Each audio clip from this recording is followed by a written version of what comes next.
All right, everyone. Welcome once again to the Face of Business. I'm your host, Damon Pistolka, and I am excited for our guest today because I have Nolan Bradbury here today from Bradfield Accounting. We are going to probably not talk much about accounting, but we're going to be talking about the numbers for increasing business owner freedom. Nolan, thanks for being here today. Pleasure to be here again. Yeah. Repeat offender. So, Nolan, for those people that don't know you, tell us a little bit about yourself and how you got into what you're doing today and what you are doing today. Yeah. So by trade, I am a CPA. So I have those three little letters after my name. I have some other ones too, but doesn't really amount to a whole lot when it comes to it. I'm very popular at parties, as you can imagine, when you're an accountant. So I have that going for me as well. And if you've stuck with me this long, I appreciate it for bearing with the accounting stereotypes that come along. The reality is, though, that while I am a CPA, that is not where I tend to emphasize and work with people. So we work from an accounting perspective, but we work to help make sure that their businesses are actually working for them rather than the other way around, which I think a lot of people at some point in their career can probably relate to if you go into business. And it is, while the accounting is probably not where you want to spend your time and money and energy, I can tell you that ignoring it is going to cost you. And there are some really strong ways that we help people sort of use accounting and math in a more generic sense to really help the business get to a place where it's more in alignment with what they, I think, set out to create when they started. Mm-hmm. Yeah, that's great, because I think that a lot of business owners, as you can attest, they get into business and there's a lot of expectations. Yeah. And it's not completely different, but it's much different than what they think once they're in it a while. Yeah. I mean, I think, not all businesses get started the same way, right? But I think for a lot of people, it is a lifestyle choice. They're doing a job, they're very good at it. They see an opportunity to go be on their own and make more money. But I think the big allure is to create more freedom, meaning that they get to work with who they want, work how they want, work when they want, work where they want, all those things, right? But unless you're very intentional about how you go about setting up and running and growing the business, you are going to probably at some point undermine that dream of freedom. And so you end up getting this disconnect, and you get sort of patches on Band-Aids on stuff as you try to fix and bridge that disconnect. But a lot of times it just moves you further away from what you're trying to accomplish, not intentionally, but because you aren't really looking at the problem and understanding what the real problem is in most cases. Yeah, I agree 100%. So let's talk a little bit about, you mentioned that you do accounting, but that maybe not where you spend a lot of your time when you're working with clients. Let's talk about that a little bit. Yeah. So, I mean, part of it is acknowledging that people don't like accounting, right? And so you can't really lead with something people don't like. But in all seriousness, a lot of it is what you think of when you think accounting, right? Is you think of the tax preparer, you think of the bookkeeper, and those are important, critical roles in any sort of financial conversation. I'm not here to dismiss that or diminish those importance. But I think for most business owners, when they think about where they feel accounting or finance is letting them down, it isn't necessarily aligned with what they think they're getting. And what I mean by that is, fundamentally, when you hire a tax preparer, I think there's this idea that this person is sitting down and they're looking at all your stuff and they're figuring out ways to save you a bunch of money. And then they're talking with you about it. And then you have this conversation, you prepare the return, and then all of a sudden you pay less or you get money back, right? And the same thing like on bookkeeping, like, like they're looking at my numbers to see like, where can I save and how can I do this? And the reality is that's not what you paid for. It's not that they're not doing a good job. It's just that there's a misalignment on what you were signing up for. And so because of that, we've tried to address that real problem, which is, what is it that the business owners in particular are really wanting help with, so that it does allow everyone within the business owner's financial world to do what they're great at. We're not trying to undermine or take away from any of those players. We're really just trying to enhance it, make it easier and better for everyone to do the job they have for the client, right? And so a lot of that starts with, as silly as it may sound, like, what do you actually want? Mm-hmm. It's an oddly simple yet incredibly important question that I think if I looked at most business owners' calendars, there's no time in there that's blocked out for goal setting or dreaming or whatever you want to categorize it as. And Mm-hmm. I think that's a real problem, if I'm being honest. I actually think that you are deprioritizing something that is probably one of the most important things in your business, which is not knowing what you want to get out of it. Yeah. Yeah. I think, and honestly, I think when you don't spend that time to intentionally set the direction, what you want your business to look like, and the, at least where you're standing, the steps you're going to take from where you're standing today to get there, I think what you find is that the next thing that hits you, the next problem that hits you, the next opportunity that hits you is where you go. And Yeah. sometimes you'll wake up then and you'll go, I'm way off in left field and I wanted to be in right field. Yeah. You end up being reactive to things Mm-hmm. as opposed to being the decider of how you want to handle those things, right? And to your point, like, I think is a great analogy of left field versus right field. I often think of it too as like, if you think of like an ocean liner, if you're 1 degree off of where you want to be over time, right, you will be way off course by the time you get to the place you're supposed to be. It Mm-hmm. doesn't take much to throw you way off of where you're trying to get to. Mm-hmm. It's just that if you don't ever correct yourself, you don't ever move yourself back to where you're trying to be, you will just inevitably get further and further away. Yes. Yes. And I think a lot of times business owners they're so busy. And if they don't have that time in their schedule just to stop and go, where am I at? Yeah. And how do I adjust where I'm at to keep going the direction I want? They'll just keep moving whatever way the world pulls them. Yeah. And I say all of this without any judgment or shame intended, right? Like, I don't think I'm better than I'm guilty of the same things we all are. Yep. It's more of about just how do we break that cycle from continuing, right? So what are the intentional steps that we can take? And that's where I come back to, which, as silly as it sounds, you need to be intentional about your goal setting. Now, I will tell you, we were kind of talking about this beforehand. I think what we think of about goals and goal settings is you tend to fall into one of two camps. Either, Nolan, I know how to goal set, this is a waste of my time. Or 2, I hate goal setting, I don't want to do it, so I don't. Either camp you fall into, totally get it, that's fine. I'm not going to judge you for it. What I think, though, is if you reposition what goal setting should be rather than what you've probably been taught traditionally it should be, it takes on a different role. So one of the things that can get people off course when it comes to setting the right goals. And I'll explain why goals are ultimately really important in a moment, but just to kind of set the stage, right? So first is, if you're anchored to the wrong thing, meaning that like the thing you're trying to achieve isn't actually what you want, when you achieve it, you're not going to be happy. Yep. That sounds really silly, but like if you achieve the goal, right? So say you set a goal and you achieve it, but it isn't the right goal, you're not going to feel satisfied. And then you're going to start to pursue more things that are not in alignment with what you want. And so oftentimes this is the manifestation of what I kind of refer to as personal goals versus societal goals. So personal goals are ones that are like, they're true to who you are as an authentic person. Like, I want to go own 5 acres in the woods because I want to be able to disconnect. Like, that's a true authentic goal.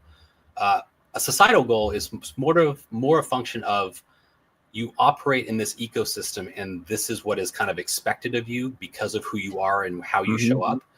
There is nothing wrong with societal goals so long as they are actually also personal goals.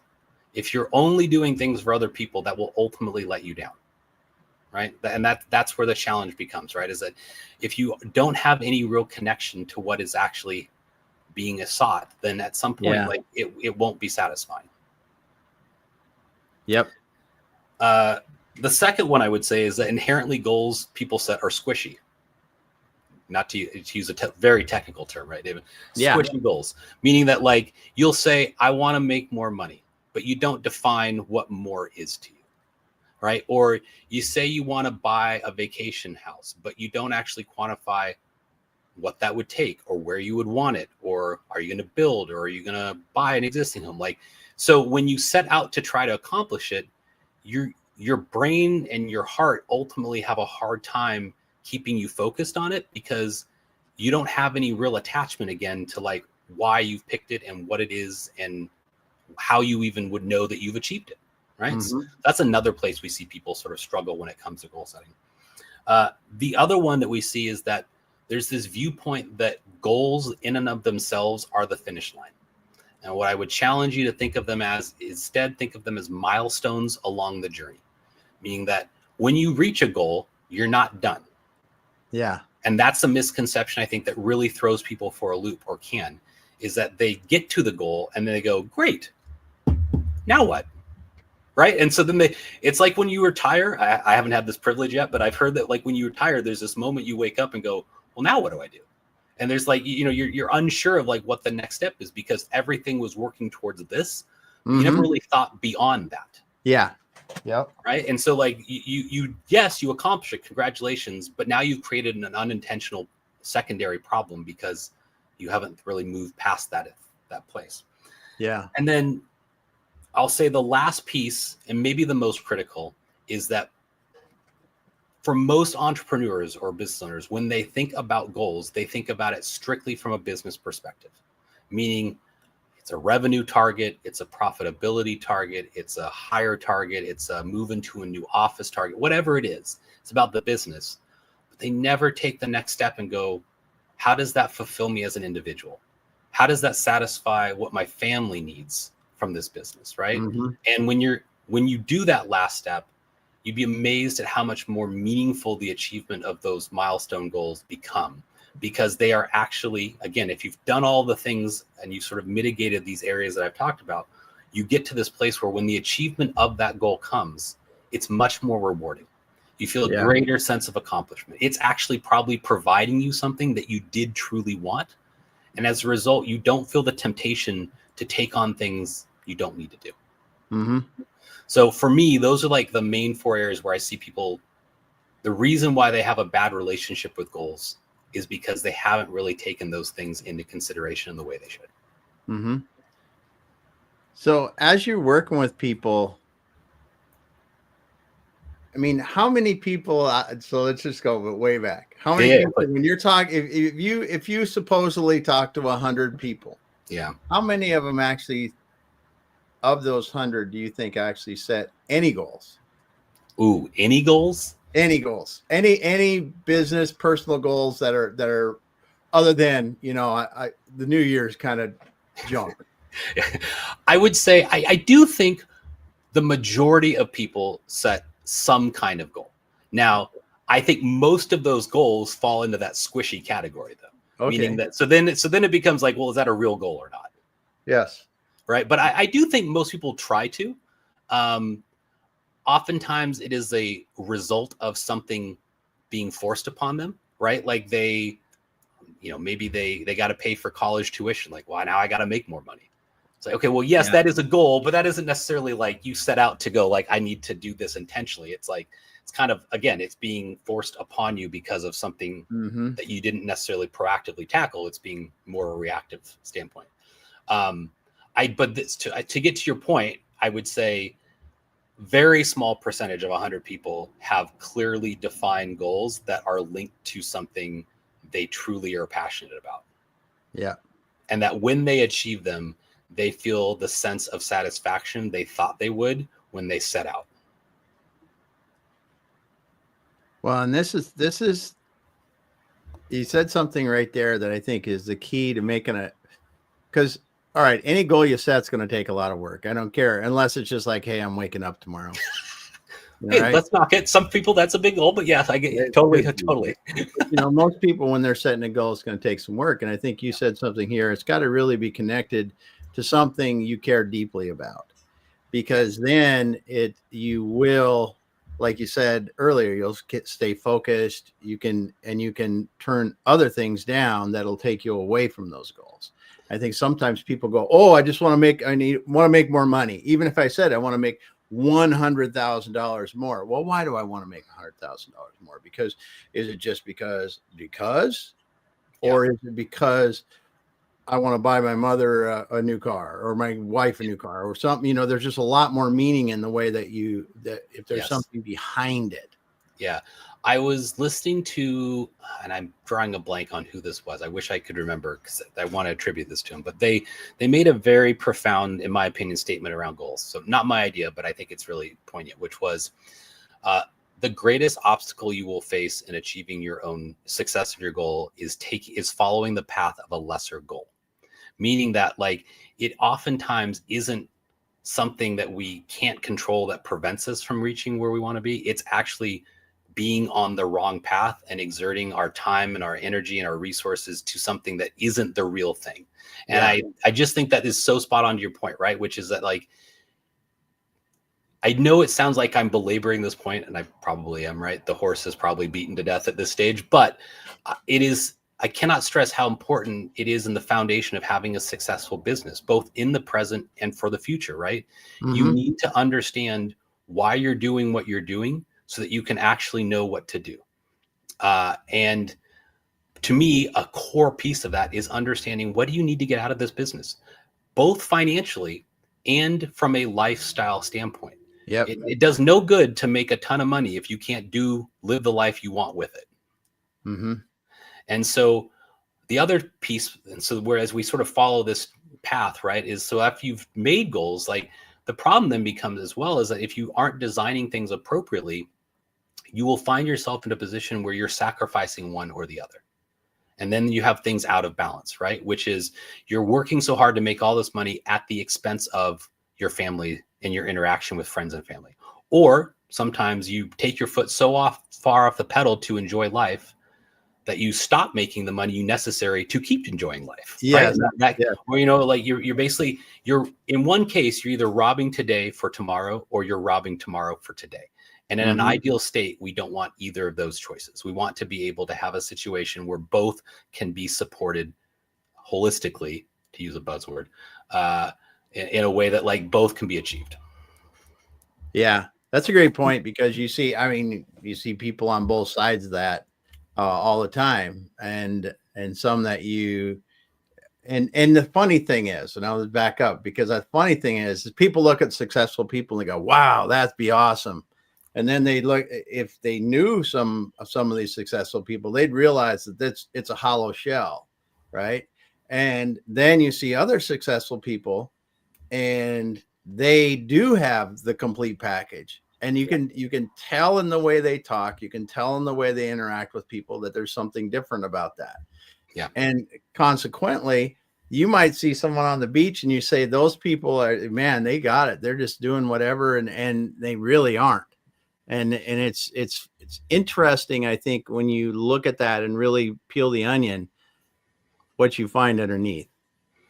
100% agree with that. I think the most successful people I've come across are those who are confident, but not the reason you think they're confident. They're confident because they know what they want and why they want it. Mm-hmm. And so it makes the filtering of all of the noise and distractions much easier because you don't run into the temptation of getting sucked into something that isn't actually what you want or need, right? And so I think that's important because I have found this to be the case. I have no evidence, no empirical evidence, but when you say definitively, either inside or outside, that this is what I want and I'm going to go achieve it, I think your brain does inherently start to kind of filter that out on its own for you. I think it does start. It's there's that phenomenon about where when you buy a car, you start seeing that car more regularly, mm-hmm. right? And it's not because anything changed. It's because you're more aware of that thing that existing out in the universe.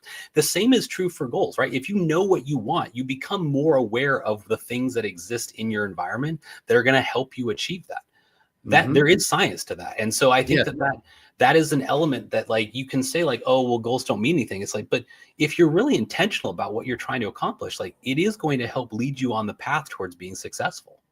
And so then it becomes about, well, how do you actually define success? Because that is a real question that people can struggle with, right? We joked about not having time on your calendar, but the reality is that for most people, they don't know where to start. And so this is where I want to sort of provide some food for thought for people about how they can take this on for themselves, right? So you're sitting there going yeah, I can relate to this. or you're acknowledging that like you could do a better job of goal setting. What I would tell you is you got to know two things. You got to know where you're at and where you want to get to. Okay. This is like, if you open up Google Maps, it's going to ask you two questions. It's going to ask you, where do you want to start and where do you want to get to? And then after that, there's a bunch of preferences, right? It's like, Yeah. you want to take metro? Do you want to avoid highways? Do you want to take carpool, right? That is the same idea. So you have to be able to clearly define what your lifestyle looks like now. For a lot of people, they don't know how to do that. So what I encourage people to do is quantify how you're spending your household inflows, meaning like what is the outflow of your house and where are you spending that? I don't mean you need to get into the nitty gritty. You don't have to account for every penny. On an average month though, where does your money go? Because that is what you value as your lifestyle. You may not like it, but that is in fact how you value and live your life, because that is a reflection of where you're spending your money, right? From that, then I would tell you to augment what your lifestyle wants to be. And I don't just mean cut back. I would actually encourage you to spend more in the places that are most meaningful for you.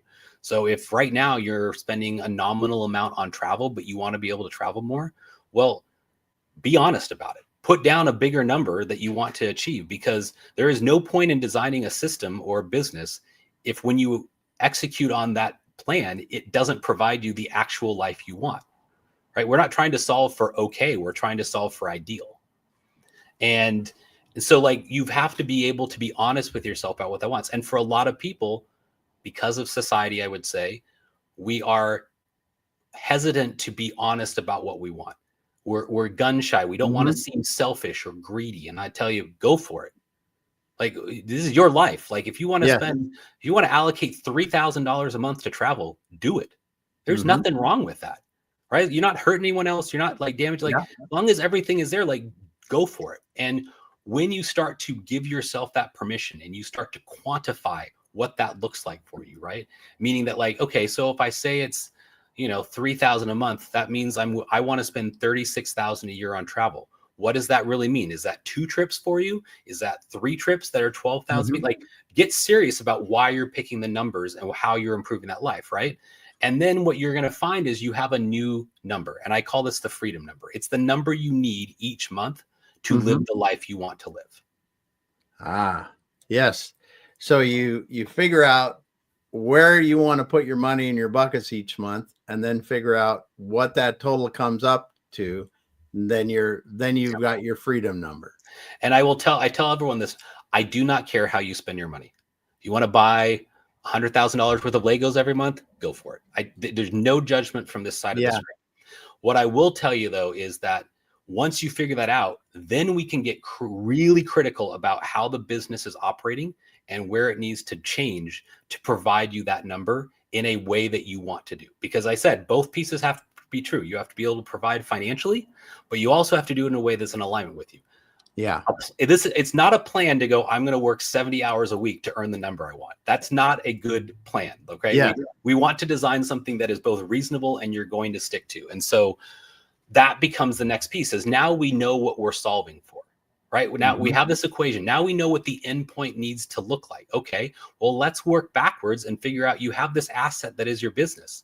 How does it provide that for your family? And that's where we spend the most time with our clients, is helping them get really intentional about that. It's not just, oh, you need another client. It's what type of client? How much are they going to pay you? Who's doing the work? What does it cost to fulfill that work?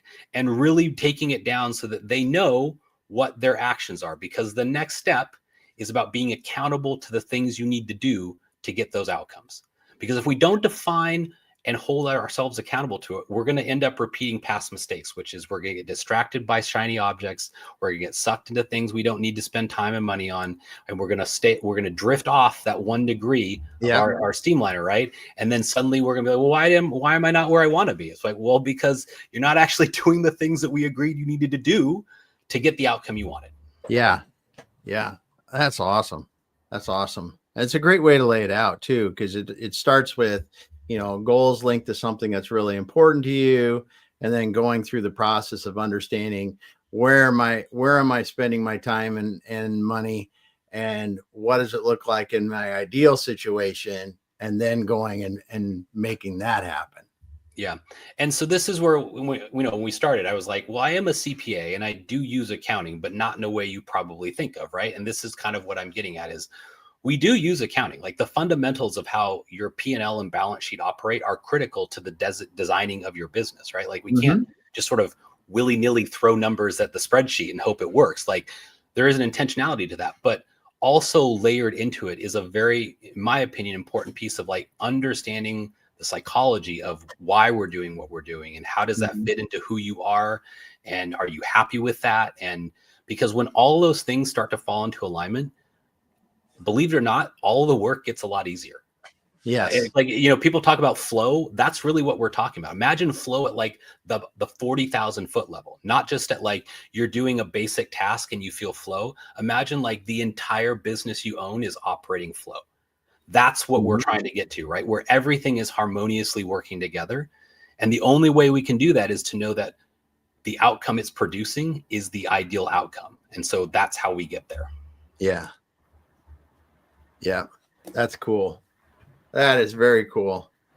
And sorry, I'm just going to say, just to sort of take it one step further, right? Which is, this is where that's how we solve for like not sacrificing today for tomorrow. But how do we not sacrifice tomorrow for today? Which is, well, if you build a business that inherently is so, I'll say, secure in what it does, that then it becomes extremely attractive to other people when it's time to move on.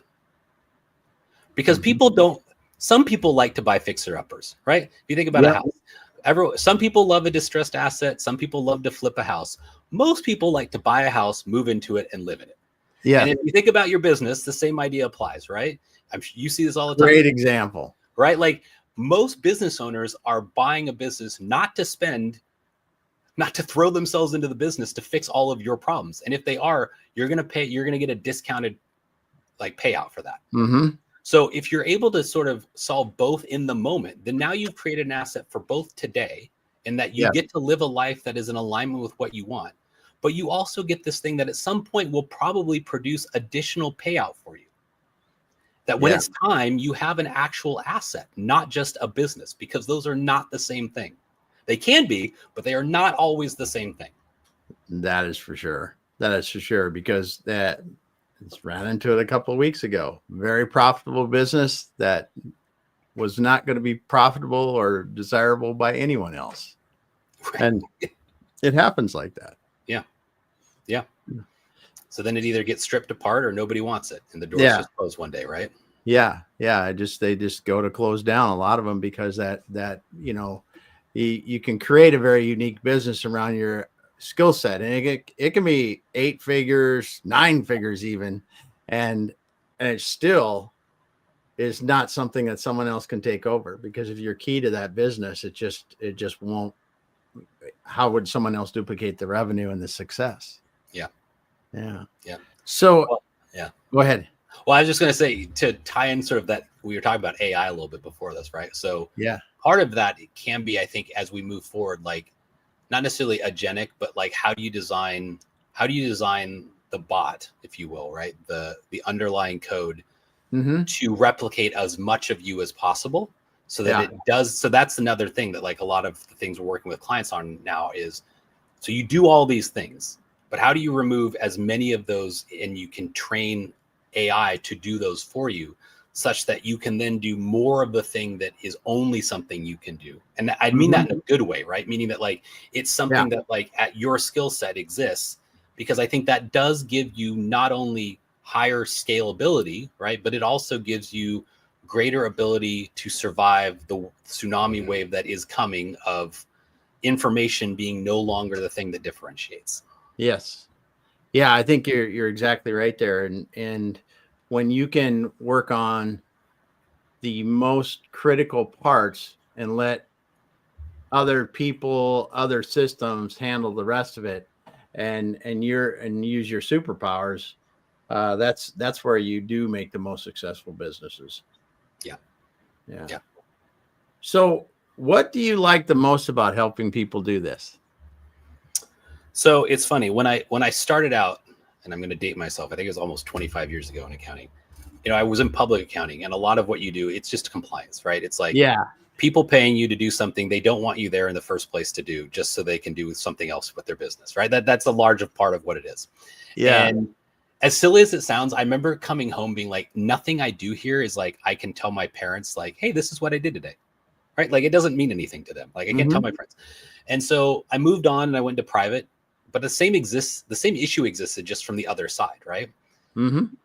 Doing this, as cutesy as it may sound, like when I get off the call with someone and we've had a breakthrough on what they want or what they want their business to want or how they're going to do it, it's like the greatest high in the world. Like, it truly is a moment of like, it's like mom strength. Like, I feel like I'd lift a car. Like, it is just an amazing sense of like satisfaction. And that sounds selfish, and I suppose it is on some level, but like knowing that you helped this person unlock something for themselves. Yes. I don't know how it gets better than that, quite honestly. It's and because you're not doing it for them, like you're helping them do it for themselves. And so it's like even more, I think, intrinsic to who they are, because they don't just feel like someone told them to go do this. It's like they helped get there with you. And that it's like the greatest partnership that it's amazing. Like I truly do love it. Yes. Yes. So what do you think some of the, I'm going to use the right word, reasons, I'll just use reasons why people don't take the time to really think about, hey, where am I going and what are my goals? It's the answer I come away with is, it's not that they don't think it's important, but it's not urgent. And so everyone then focuses on the urgent matters that are getting the most attention in front. Like we all know we need wills and estate planning, and yet it's like the bottom of the list of things that we need to do, right? Because it doesn't feel urgent, right? Like we don't, and I don't mean this like to sound morbid, but like we don't think we're going to die immediately, right? So it doesn't feel like I need to deal with it. It's like, well, this has to be done tomorrow, so I got to do that before I can do this. And I completely understand and respect that. There are priorities that like, well, I do have to get this done, right? Like I got to pay people tomorrow. Like that has to be done. But if every day you wake up and you're constantly putting out the urgent, either important or unimportant task, right? Then the less urgent, but maybe more important thing never gets addressed. And I think that this is fundamentally why it ends up never getting handled. Yes. That was great what you just said. Because the urgent but not important are filling your day, you overlook or don't get the less urgent but much more important things done. Yeah. That's awesome, because it's true, right? You made a great example on wills and other things like that. We don't, we don't go, oh yeah, I probably should do that, because you never know. We go, wow, that. So I will share something with you that people will laugh at what I'm about to say. And this is 100% true. If my clients are listening to this, they will attest to the fact that I do say this to them, which is quite often the advice I give them is to go take a nap or go for a walk. And it's because, to me, the problem you're actually running into is that you're so caught up in what you have to get done that you've never given yourself the space to breathe and actually assess like what is going on. And so a lot of them have actually come around to this. Like, yeah, I took your advice and I took a nap the other day, and I like 15 minutes later, I was like, oh, I know exactly what to do. And again, it sounds like silly advice coming from an accountant, but I will tell you that like it's critical. Like you can't just keep doing the same thing. You can't just keep tackling this thing that like it's like email. It will just keep coming. There is no shortage of things that are unimportant and seemingly urgent. And so if that's how you're tackling or running your business, you're going to wear yourself out, quite honestly. Like you gotta focus, you gotta reposition, even if it doesn't seem possible. Yes. Well, and yes, you talk about this, and I want to say from a personal experience, I was one of those people 5-6 years ago, right? Guilty as charged. Yeah, 100%. But now people think I'm crazy because I take walks every day, and sometimes it's 2 hours. Sometimes it's a long time. And do I talk on the phone very much? Nope. Do I listen to music all the time? Nope. might listen to a book once in a while. It's just because that time, like you said, away from everything, letting your mind just do whatever, Yeah. but not anything intentionally. Right. Your subconscious is solving things. And you So don't where do realize. people say they do their best thinking? The In the shower, shower. right? Yeah. Now, why is that? It's because the only thing in there for most people is water running, and you're doing a routine task that you're probably not thinking that hard about. Mm-hmm. And so what have you created inherently in your day? Space. It Yes. may be the only space you give yourself in a day is that Yes. 5 minutes in the shower. Well, that's kind of what you and I are talking about, right? Like Yes, it taking is. a walk is just like taking a shower, only it's more intentional and for a longer period of time. I, Mm-hmm. I had to learn the hard way to plot. Like I now on Fridays, I basically leave my afternoon unscheduled. It is for me to just decompress, quite honestly, to Mm-hmm. focus on wrap some things up, maybe, but more importantly, work on the business. What are the Mm-hmm. things that like I wanted to get to but didn't get to for the week? What were the ideas I had that didn't go anywhere? Like that time is for that. And I can't tell you how important it is for me, my psychological state of being, and for the business, quite honestly, because Yes. it's the if I don't do that, it's like not working out. It's like, man, I regret it. Like, yeah, I was tired, but I feel better if I went and did a run. Like I just Yeah. would. Like it's the same thing. I'd feel Yeah. better if I gave myself that time to think. Yes. And I read it a number of years ago now where it talked about the more you move up in leadership in business or as you own your own business, the more you need to take time away from what you do just Yeah. to let your mind and your body and everything reset and do what it needs to do. And I think that, like you said, if we focus on the urgent, it'll keep us busy and just keep coming. It'll take everything we can give it as a business owner. Yeah. But if we can step back and say, no, I'm going to take this time to really, as you talked about, focus in, let my mind think about what I really want, and then come back Yeah. and do that goal setting like you talked about. We Yeah. can do meaningful things. Yes. 100%.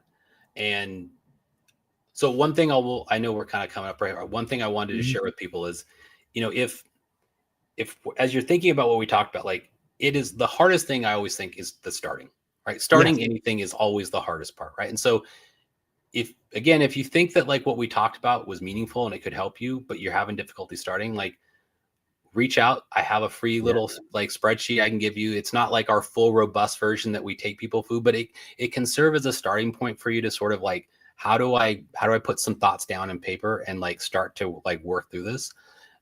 Because again, I know blank pages is the worst place, right? It's just like, right. It's like having that there. I mean, whether you've tried to write a book or you want to write a book or never want to write a book, like if you go into it and you go like, hey, I want to write a book by the end of the year, and the other person goes like, I'm going to write for 90 minutes each day, like one of those people is going to be successful, and it wasn't the first one I said. Yes. Right. And all it is because you created boundaries and intentionality, and you gave yourself a place to start, and you gave yourself some permission to just do this thing without really overthinking it or trying to do more than that. You'll find that once you get progress going, right, it will breed more progress for yourself. Yes. Yes, exactly. Exactly. Awesome. Awesome. Well, Nolan, it's been great having you here today. And I love the conversation about goal setting and about how you guys are helping people really, first of all, step away, get clear on where they want to go with their business and their life. Yep. Bring those goals together and then work down the road to execute them with good accounting behind it to make sure you are making creating the results you want. Exactly. Yep. It's the best. It's the most rewarding work I've done, and I love doing it. I love helping people. It's incredibly satisfying. Awesome. Awesome. Well, if someone wants to get a hold of you, where and how do they do that? Yeah. So you can go to our website, bradfieldco.com, and learn more about our firm there. If you want to learn more about sort of like the specific sort of process we talked about, there's a website called numbersforfreedom.com, which kind of really is a larger overview of like the problems we talked about and why they can kind of exist. And that kind of helps explain things better. And if you want to just reach out to us, you can reach out to me at Nolan@bradfieldco.com. I am not a bot. I'm a real human, so please be gentle with your emails. But yeah, you can reach out to us. And what I always tell people is whether I can help you or not, I will give you something, hopefully, that you can take the next step with, whether it's with me or with someone else. So if you're feeling stuck, if you're not sure where to start, maybe that's the first step you can take and sort of help get you on your way. Awesome. Well, thanks for being here today, Nolan. And again, we had Nolan Bradbury here today, and we were talking about the numbers for increasing business owner freedom. And wow, just a masterclass on how to go back to the beginning and really set some meaningful goals, and then how to execute and just move your business the way that you really want it to be going. So thank you. Thank you. All right. Well, I want to say thank you to everyone who's out there listening. Hey, we appreciate you. If you got into this late, go back to the beginning because you want to hear Nolan from the beginning, listening to his goal setting tips and thoughts. They were awesome. We will be back again. Thanks, everyone. Nolan, we'll finish up offline. Great. Bye, everyone.